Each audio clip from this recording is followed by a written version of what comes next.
बाबा जी, आपने तो TV channel पर ये कहा था कि कौन सी सरकार आपको चाहिए? 40 रुपए पेट्रोल वाली सरकार, 300 रुपए सिलेंडर वाली सरकार। बाबा जी अच्छे भी का कुछ आप ही ने कहा था सरकार बनी थी। आपने कहा था कि नहीं कहा था? बाबा जी मैंने कहा था पूछ पड़ेगा मेरी। बाबा जी आपकी कंपनी पतंजलि, बाबा जी आपकी कंपनी पतंजलि ऐसे जाता है ना आदमी को ना। बाबा जी आप ही ने कहा था। अरे आदमी को मैं कह रहा भाई ऐसे प्रश्न मत पूछो बाबा जी। मैं तेरे प्रश्नों का उत्तर देने के लिए कोई ठेकेदार है कि तू जो भी पूछा मैं उसका उत्तर दूं।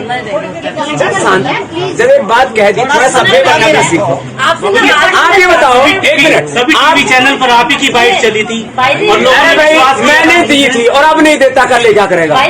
चुप हो जा, अब आगे से पूछेगा तो ठीक नहीं। स्वामी जी, बाबा जी बोल दिया ना स्वामी जी, बाबा जी आप ये कश्मीर फाइल। अच्छा बच्चों ये बताओ कि आपको 75-80 रुपए का पेट्रोल चाहिए कि 35 रुपए का?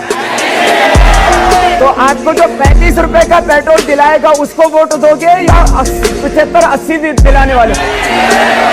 यदि आपको गैस का सिलेंडर 300 या 400 रुपए का मिले उसको वोट करोगे या 1200 रुपए का देने वाले?